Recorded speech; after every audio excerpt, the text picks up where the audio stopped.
You think you're prepared for when the shit hits the fan? Think again. Most so-called preppers are living in a fantasy. When disaster strikes, whether it's a Category 5 hurricane smashing the coast or an EMP blast plunging America into darkness, 95% of preppers will fail. They will fall into the same deadly traps as everyone else. No mercy, no do-overs. This isn't paranoia, it's fact. History has shown time and again that complacency and critical mistakes get people killed when crisis erupts. Don't believe it? Look at the bodies floating in New Orleans after Katrina, the neighborhoods turned to ash in California's wildfires, or the gridlock of terrified evacuees in Texas, where over 100 died on the highway trying to escape.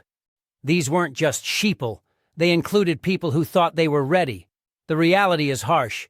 If you're making the following mistakes, you're already as good as dead when SHTF. Wake up and pay attention. Mistake number 1, neglecting water and sanitation. Thirst kills faster than bullets. In every disaster, water is life or death, yet most preppers grossly underestimate their water needs. You can survive weeks without food, but only days without water, and those days will be pure hell. The Red Cross bluntly advises 1 gallon per person per day as a bare minimum. That's not just for drinking, but for washing filthy wounds and flushing toilets when the taps run dry. Still, 95% of preppers don't have anywhere near that stored. They'll proudly show off a couple of cases of bottled water and think they're set. Wrong.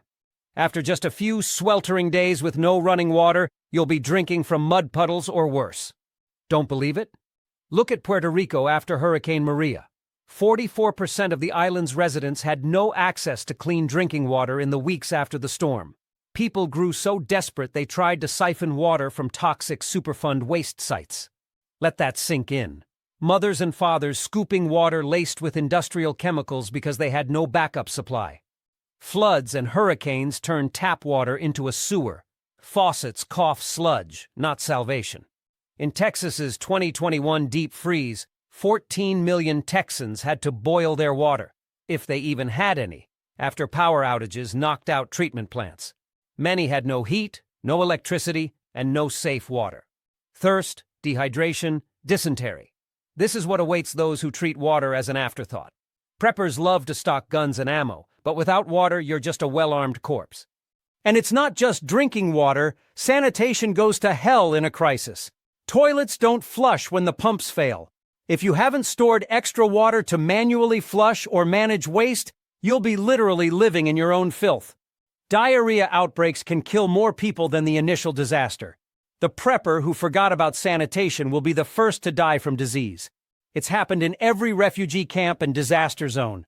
Those who can't keep clean water flowing soon fall to cholera, dysentery, E. coli, a miserable, preventable death. You think you're tough? Try surviving the collapse of basic hygiene. Water is non-negotiable, yet almost everyone drops the ball here. This is mistake number 1 for a reason. Mistake number 2, ignoring food reality. Starvation in the land of plenty. Food, another absolute necessity that too many preppers get completely wrong.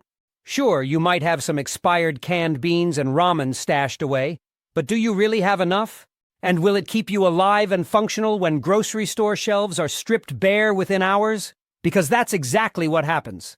When COVID hit in 2020, panicked Americans emptied supermarkets coast to coast. Bread, milk, meat, canned goods gone in a flash.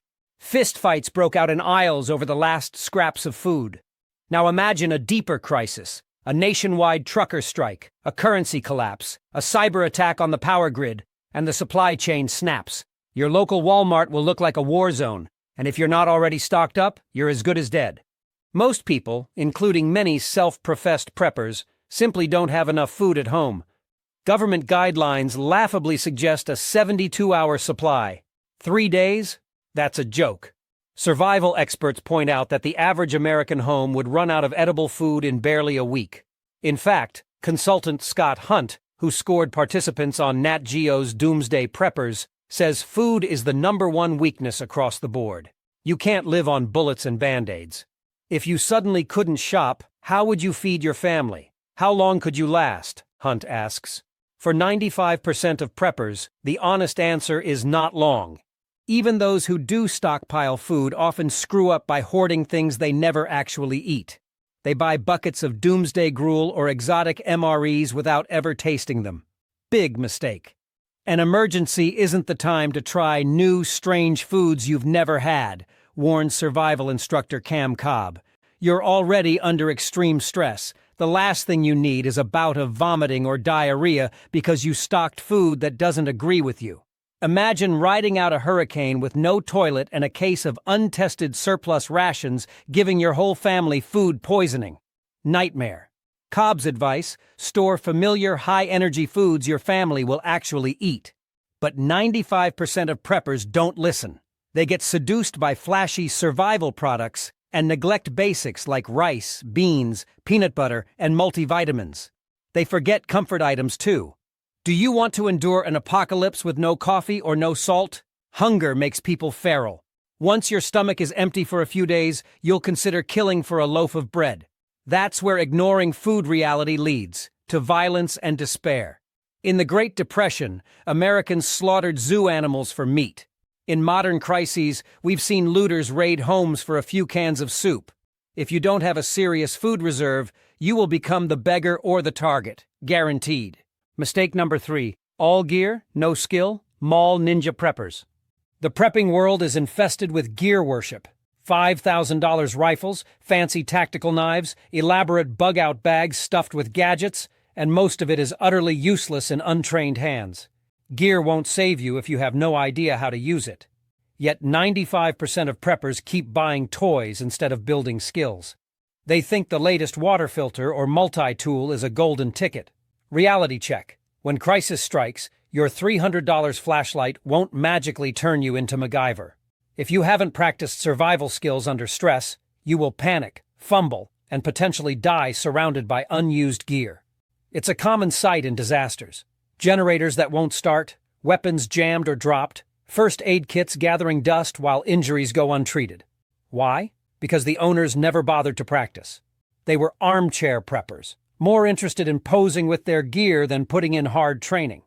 Here's a fact. Nearly 70% of Americans have never participated in any emergency drill or exercise. Not at home, not at work. And you think preppers are much better? Hardly. Most have never done a full bug-out dry run, never spent a night in the woods with their bug-out bag, never tried living a week on their stored food and water. They plan to learn on the fly when SHTF. This is fatal arrogance. Under pressure, you will not rise to the occasion. You will fall to your level of training. In the chaos of a disaster, adrenaline and fear make you clumsy and stupid unless muscle memory kicks in. Did you practice purifying water with that fancy filter?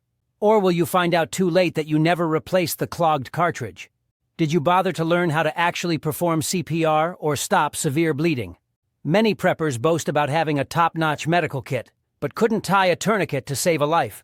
As one survival medic quipped, having a deluxe first aid kit without training is like having a loaded gun without knowing the safety is on. Speaking of guns, owning firearms is one thing. Training to fight with them is another entirely. A lot of preppers stockpile guns and ammo like it's Call of Duty, but they've never taken a force-on-force class, never practiced reloads under stress, maybe never even fired at a human-shaped target. When looters kick in the door, these wannabe warriors will freeze or spray bullets wildly. And guess what? That often ends with the innocent getting shot or the prepper himself on the floor bleeding out. Skill beats gear every damn time. The U.S. Army knows this. They drill constantly because even soldiers can crack under pressure if unprepared. Emergency managers know it too. They warn that preparedness is more than a checklist of supplies. It's planning, awareness, hands-on practice. But 95% of preppers skip the hard work and fetishize tools instead.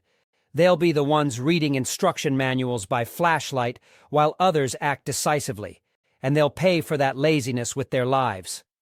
Lastly, consider maintenance. Even if you have the right gear and know how to use it, did you maintain it? Generators need fuel and oil changes. Water filters can grow mold if stored wet. Guns rust without cleaning. Inevitable truth. Equipment fails, especially if neglected. For example, portable generators can be lifesavers in a blackout, but if you never test run yours, It could sputter out when you need it most. Or worse, kill you, because you didn't learn how to run it safely. Every major hurricane, more people die from generator mishaps and carbon monoxide poisoning than from the storm itself. In 2020's Hurricane Laura, 8 of the 15 deaths were from carbon monoxide. People ran generators in garages or close to vents and never woke up. Others handled the gear correctly but got robbed of their fuel or generator by armed thieves. More on that later. A scenario they never anticipated. The bottom line? If you haven't trained extensively with your gear under realistic conditions, you're making a deadly mistake. You'll either misuse it or fail to use it at all when seconds count. Mistake number 4. OPSEC fail. Bragging away your life. Operational security. OPSEC.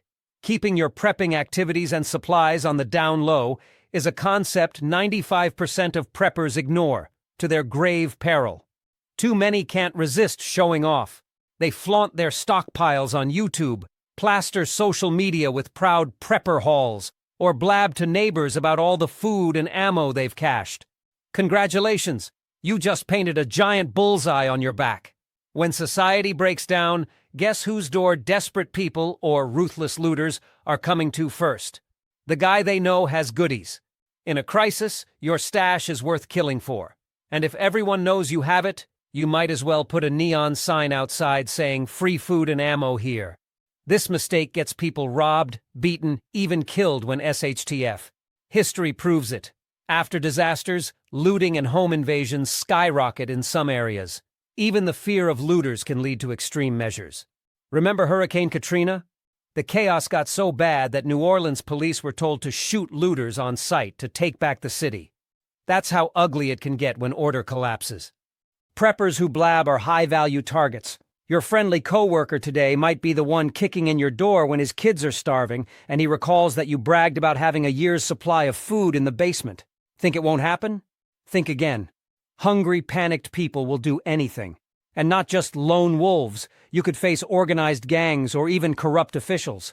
There are documented cases of generator and fuel theft in disaster zones. Thieves follow the sound of a running generator like sharks to blood. In fact, generator thefts rise in the chaos after major storms. People have been shot over gasoline and propane in the aftermath of hurricanes. If you loudly advertise that you're the only house on the block with power, guess what? They're coming. And maybe not with polite requests. It's not only strangers you need to worry about. Loose lips in your inner circle can doom you. Your chatty uncle, your Facebook friend, the buddy who swore to keep your secret. Any of them could accidentally or intentionally leak the info. Once it's out, it spreads. In a societal collapse, gossip about who has supplies will travel through a community like wildfire. Suddenly a mob shows up at your fence, some begging, others demanding by force. Now you're faced with horrific choices. Turn them away at gunpoint, maybe shoot people you know, or open the door and lose everything to the horde. This isn't melodrama. It's exactly what will play out. Government agencies like FEMA quietly anticipate the golden horde scenario. Masses of unprepared refugees swarming toward any source of sustenance. Don't be that shiny source. Yet countless preppers blow their OPSEC daily. They can't resist posting their new solar generator or discussing their bug-out location online. Pure ego and stupidity. If you're prepared, shut up about it. The first rule of Prep Club: you do not talk about Prep Club. Unfortunately, about 95% of self-identified preppers have already broken that rule. They assume their neighbors or colleagues are friendly folks who wouldn't harm them, but desperation transforms people. The same neighbor who waves hello now might put a knife to your throat when his family hasn't eaten for a week. And if you were dumb enough to let him know you've got a pantry full of food, well, that's on you. In sum, lack of secrecy can get you killed just as fast as lack of water or medical care. It's a silent, self-inflicted mistake that will only become apparent when it's far too late. Mistake number 5, lone wolf syndrome. No tribe, no chance. I don't need anyone. I'll survive on my own. So goes the lone wolf prepper fantasy.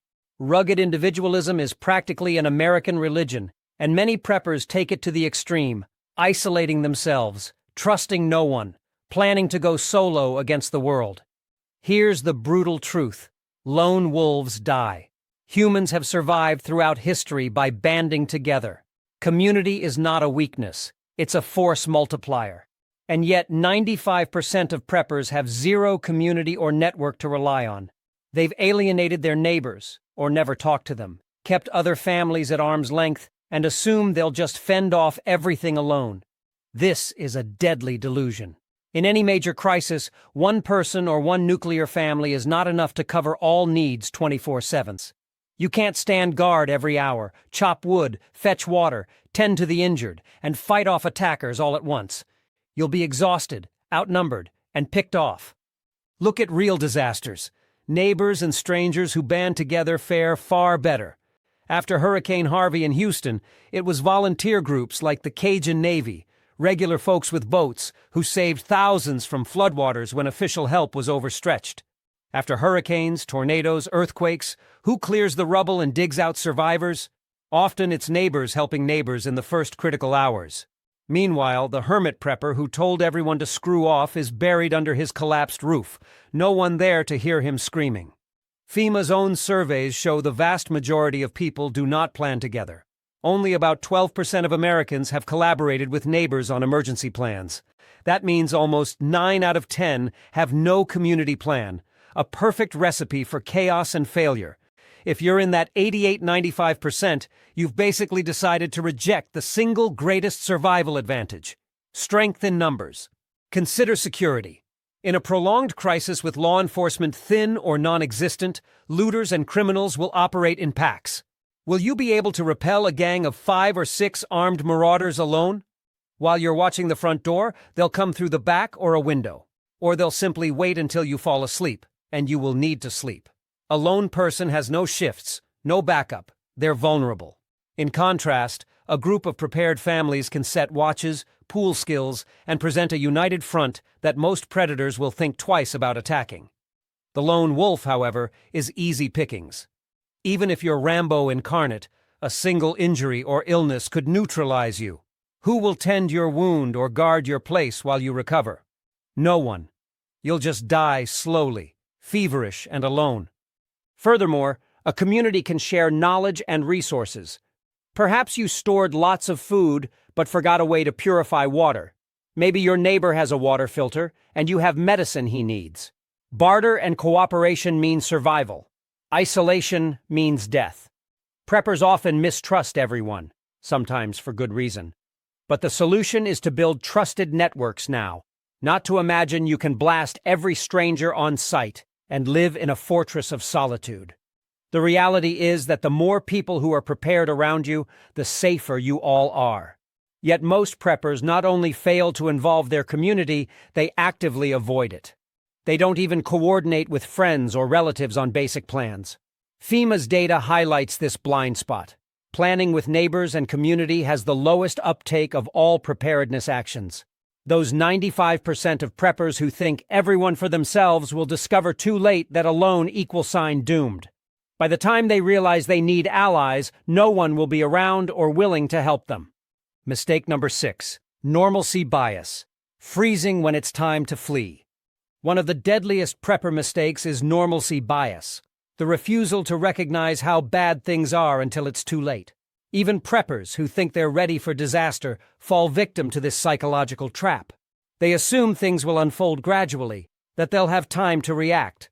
They cling to "it can't happen here, not to me" thinking, right up until the moment the firestorm is consuming their house or the floodwaters are at the second floor. The vast majority, yes, even preppers, hesitate to pull the trigger on evacuation or drastic action because they keep hoping everything will be okay. This hesitation kills. When officials say go, you go. When your gut says this is bad, you don't sit around debating, unless you want to end up as a statistic. Take wildfires. In 2018, the Camp Fire obliterated Paradise, California with ferocious speed, at one point consuming an area the size of a football field every second. Many who hesitated even a few minutes were burned alive. That fire ultimately killed 85 people, many found in or near their homes, overtaken by flames because they didn't evacuate in time. Some were elderly or had mobility issues, but some simply waited too long, lulled by normalcy bias. We've seen fires before. It'll pass. By the time they realized this was the big one, the roads were clogged with other late evacuees or already cut off. Once you're trapped, it's game over. The same happens with hurricanes. Every time a monster storm approaches, a chunk of the population in evacuation zones refuses to leave. They tell themselves the media is overhyping it, or that their house withstood the last storm, or they can ride it out. Then the storm surge comes and they're dialing 911 from an attic as the water rises, begging for a rescue that won't come, or worse, they drown. In Hurricane Ian, 2022, and others, plenty died exactly this way because they ignored evacuation orders. It prompted officials like the mayor of Tampa to issue the blunt warning, if you choose to stay, you are going to die. That's not drama, that's reality. Preppers are not immune to this foolish bravado. Some actually pride themselves on planning to bug in no matter what. They treat evacuation as surrender. I'm staying put to defend my turf, they declare, even when it makes zero sense. Newsflash. If the authorities, or common sense, say your area will be uninhabitable due to a chemical spill, a Category 5 hurricane, a wildfire, and you insist on staying, you're not a hero, you're an idiot. You can't fight a wildfire with a garden hose. You can't shoot a hurricane. And if you think your bunker can ride out a lethal pandemic or nuclear fallout without proper prep, you're delusional. Sometimes the only safe move is to get the hell out. Smart preppers know when to bug out. The other 95% cling to their plan A even as it fails. Another facet of normalcy bias is underestimating how fast society can collapse into chaos. Many preppers figure they'll have a calm window to get home, gather the family, load the truck. Wrong. Often the crisis hits like a sucker punch. One moment it's a normal day, the next, power is out, phones are down, explosions or gunshots in the distance. In that moment, will you spring into action or freeze, trying to convince yourself it's not that bad? Most freeze. Studies of disasters show people frequently delay life-saving action. They wait, call others, seek more information, essentially in denial while precious time slips away. That's how people die in plane crashes, fires, and yes, citywide emergencies, by not acting immediately. Preppers think awareness alone protects them, but when SHTF, many will still be in shock that it's really happening. If you can't flip the switch from normal mode to emergency mode instantly, you're done. Don't be the person standing on the beach photographing the tsunami until it's too late to run. Don't be the family that left just 30 minutes too late and got stuck in 20-hour gridlock where dozens died of heat stroke and accidents. Hello, Hurricane Rita evacuation. Recognize the threat early and act decisively. Unfortunately, most will sit in denial until fate slaps them in the face. By then, it's a coffin lid closing. Mistake number 7, medical neglect. Out of meds, out of time. While they stockpile bullets and beans, 95% of preppers fatally underestimate medical needs. They might have a first aid kit, sure, but do they have the meds and the knowledge to handle real medical emergencies when the ER is unreachable? Usually not. This mistake wears many faces. There's the diabetic prepper with only a week's worth of insulin in the fridge. The heart patient who thinks they'll just refill their prescription when it runs out. But the pharmacy shelves are empty post-disaster. The allergy sufferer with no EpiPen on hand. The parent who never learned to treat a child's fever without running water or who forgot to stock children's Tylenol. And the countless healthy folks who don't consider that in a crisis, injuries and illnesses explode in frequency. If you're not ready for that, you're a casualty waiting to happen. The Red Cross recommends keeping at least a 7-day supply of essential medications on hand, but how many actually do? Very few. Even many preppers fail to rotate and maintain extra meds because it's inconvenient or expensive. Yet consider this. After a major hurricane or grid-down event, pharmacies close, hospitals overflow, and help might not come for weeks.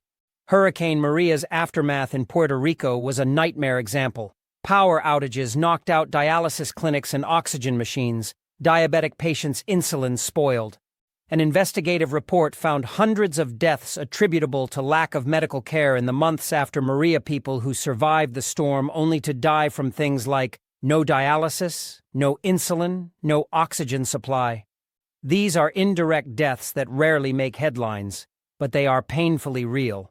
In any prolonged disaster, chronic illness can turn into an acute life-or-death crisis. If you need daily pills to live, every dose beyond your stash is a question mark.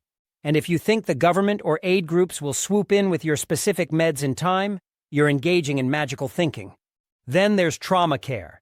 Disasters are cruel. People get crushed, burned, lacerated, impaled by debris, or contract nasty infections from unsanitary conditions. In normal times, you'd call 911 and an ambulance arrives in 10 minutes. In SHTF, that ambulance might not come at all. You're on your own. Can you stop severe bleeding with a makeshift tourniquet? Do you know how to splint a broken bone, suture a deep wound, improvise a chest seal for a punctured lung? 95% of preppers do not. They vaguely assume they'll figure it out or avoid injury through sheer luck. That's a deadly gamble. Emergency medical skills are as vital as firearm skills, yet so often neglected. The consequence is that preventable deaths from blood loss, infection, shock will claim those who failed to prepare medically. Even simpler, what about sanitation and disease prevention? In crises, lack of sanitation leads to outbreaks. Do you have enough soap, bleach, trash bags, and knowledge to maintain hygiene if water is scarce? Many don't. Or mental health? Crises are unbelievably stressful. Suicides spike after disasters. But preppers rarely have plans for psychological resilience or helping loved ones cope. All these medical factors get put on the back burner, and it's a massive mistake. Think of the historical reality. During civil wars, sieges, and famines, it wasn't gunfights that killed the most people. It was disease and untreated illness. In the U.S. Civil War, far more soldiers died of disease than combat. After the 2010 Haiti quake, cholera, brought by filthy water, killed thousands. Don't comfort yourself with modern medicine unless you've ensured you can actually access it when things fall apart. To put it bluntly, if you need something to stay alive, medicine, medical equipment, treatment, prepare to provide it for yourself or do without. And if you're not trained in at least basic and intermediate first aid, you're relying on a miracle. Ask yourself, in a grid-down scenario, could I perform CPR for real? Could I treat a deep laceration if my child or spouse is bleeding out? Could I recognize and handle severe dehydration or heat stroke? For 95% of preppers, the answer is no. They treat medical prep as an afterthought, and it's likely to bite them hard. In SHTF, the golden hour for trauma is unforgiving. Without immediate care, people die, and vital medications? Once they're gone, bodies start failing in days. The prepper who overlooked this will last just a little longer than the completely unprepared, then join the death toll all the same. Mistake number 8. Prepping for the wrong disaster. Fantasy scenarios versus real threats. Many preppers fixate on the sexy doomsday scenarios. The EMP blast that sends us back to the Stone Age, the zombie apocalypse, the total societal collapse with roving Mad Max gangs. Sure, those are possible, minus actual zombies, but focusing on them to the exclusion of likely disasters is a grave mistake. 95% of preppers are guilty of this misallocation.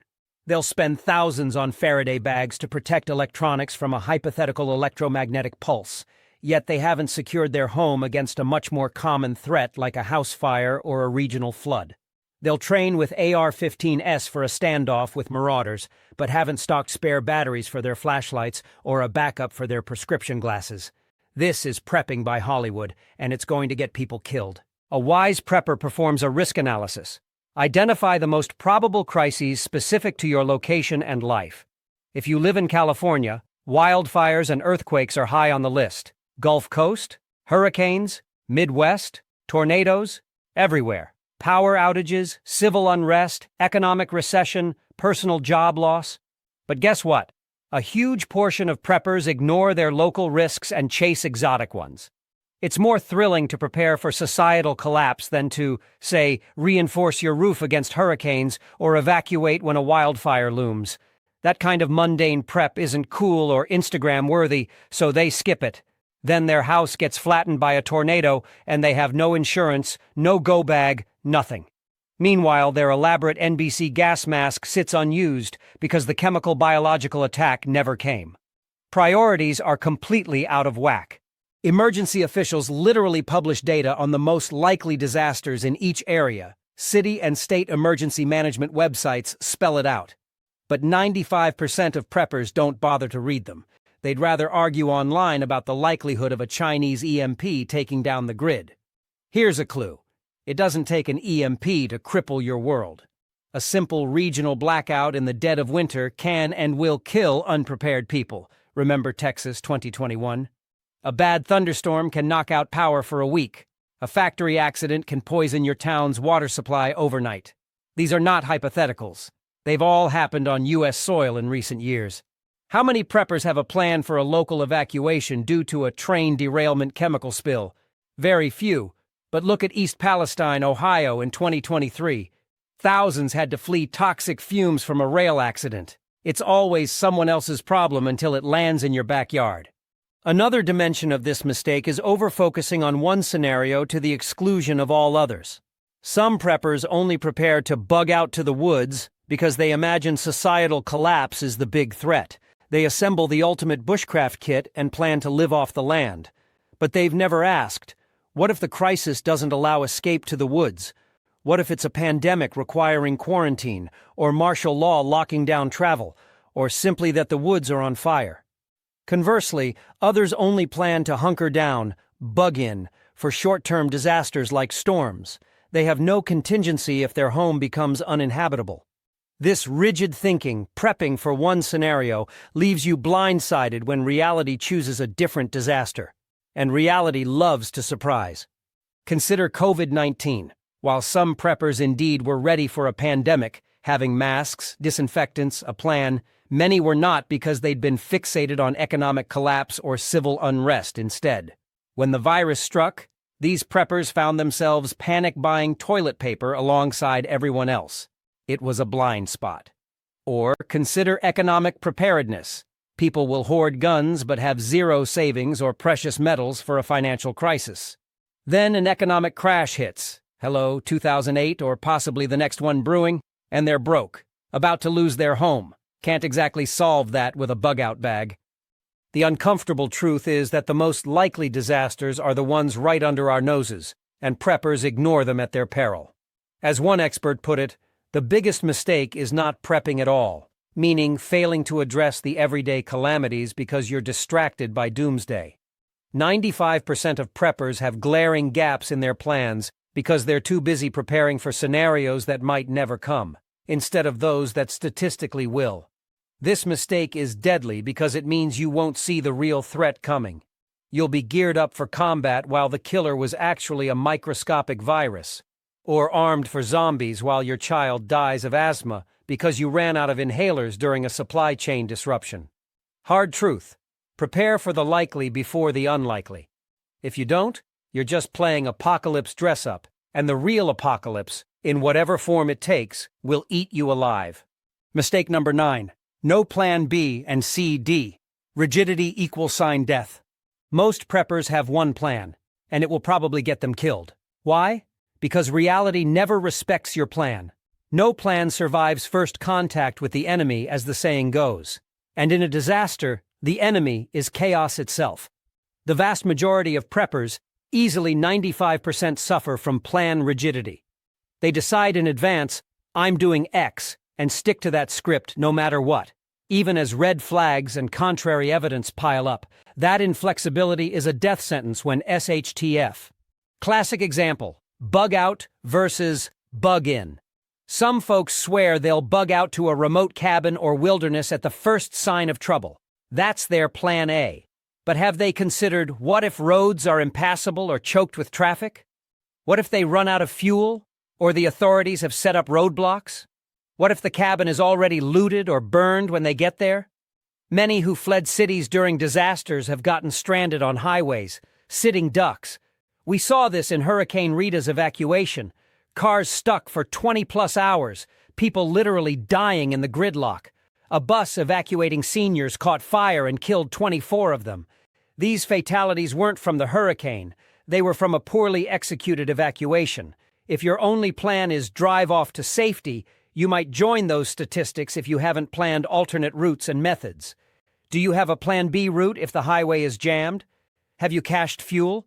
Can you go on foot if you must? Most haven't. They assume Plan A will magically work. On the flip side, other preppers stubbornly plan to ride out everything at home.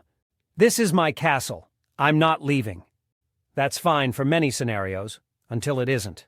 If a chemical plant upwind explodes and deadly toxins are in the air, you can't just duct tape the windows and hope. You might need to evacuate now. If a fast-moving wildfire is bearing down, like Paradise, California, staying put means roasting alive. Flexible preppers live, inflexible preppers die. It's that simple. You must have multiple contingencies. Plan A, Plan B, Plan C. Predefine what conditions trigger abandoning Plan A and switching to Plan B. But 95% won't. They'll desperately cling to Plan A as it falls apart, wasting precious time. Even within a given plan, lack of backup options is rife. Single points of failure abound. You plan to shelter at home. Great. Do you have a backup location if home becomes untenable? Most don't. They put all their supplies in one place, often their basement or garage. If a fire or flood destroys that, they're done. A truly prepared person spreads risk. Maybe a cache of supplies at a relative's house, or buried in a secret location, or even in the trunk of your car. But I guarantee most preppers reading this have all their eggs in one basket. One house, one cache. When it's gone, game over. Communication plans are another weak link. Many families have no secondary way to contact each other if phones fail.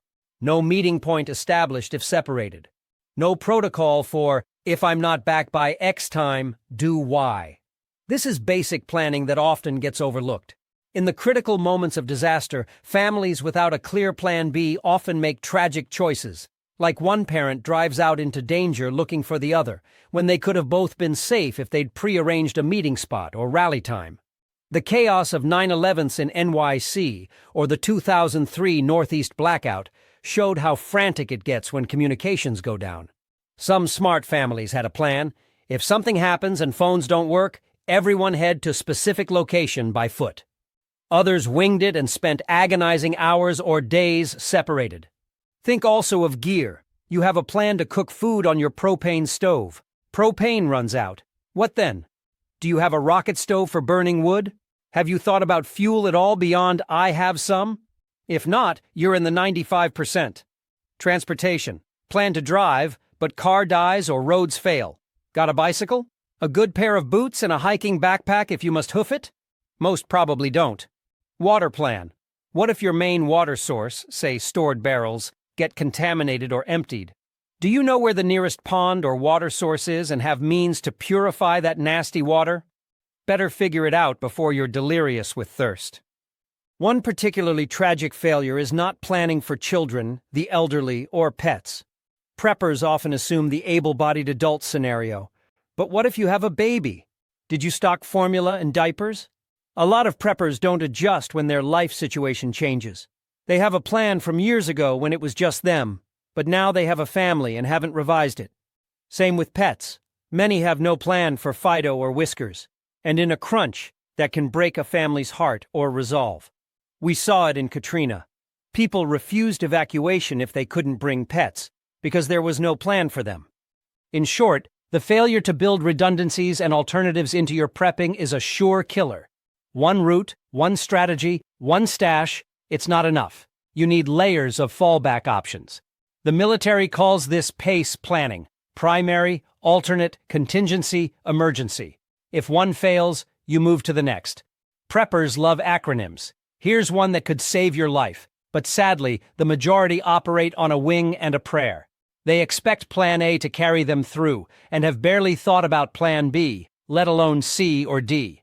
When Plan A fails, and it likely will in some aspect, they'll be the deer in headlights, scrambling to improvise under lethal pressure.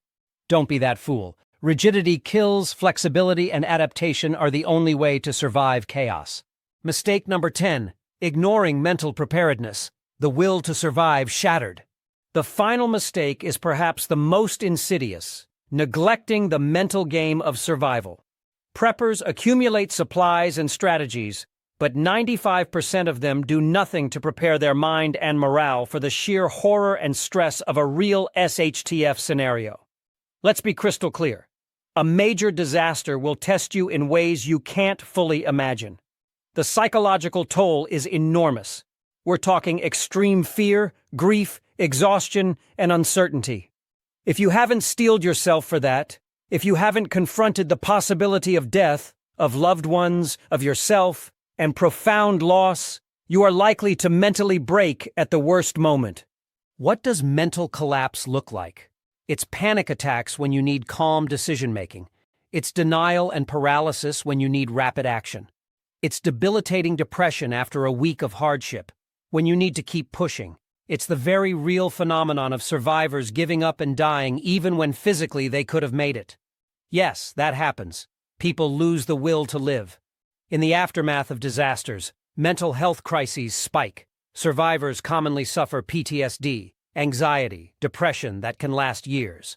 After Hurricane Katrina, suicide rates reportedly increased. After Hurricane Maria in Puerto Rico, suicides jumped by nearly 44% as people struggled with the aftermath. That's staggering. Now consider, how many preppers include mental health in their plan? Practically none. They assume they'll be stoic action heroes, another lethal assumption. Look at war zones or long-term crises. Often it's not the lack of food or bullets that gets you, it's the mental exhaustion.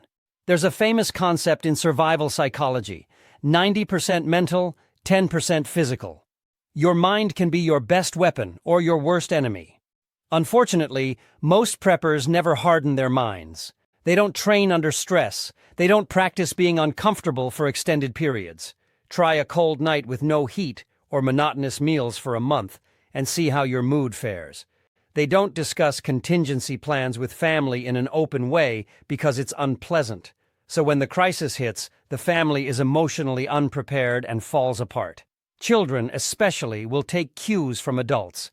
If you, as the prepper, haven't cultivated resilience and the ability to project calm, your group will dissolve into panic and despair. Another aspect: boredom and frustration in prolonged emergencies can eat away at sanity. Imagine being stuck in a dark, powerless neighborhood for weeks with nothing to do but survive. The smart ones find ways to keep hope and morale up: group activities, small celebrations, keeping clean and maintaining routines. The rest sink into apathy. Also, group conflict is a mental challenge. Families or survival groups can implode due to stress and infighting. Strong leadership and communication is needed to hold people together.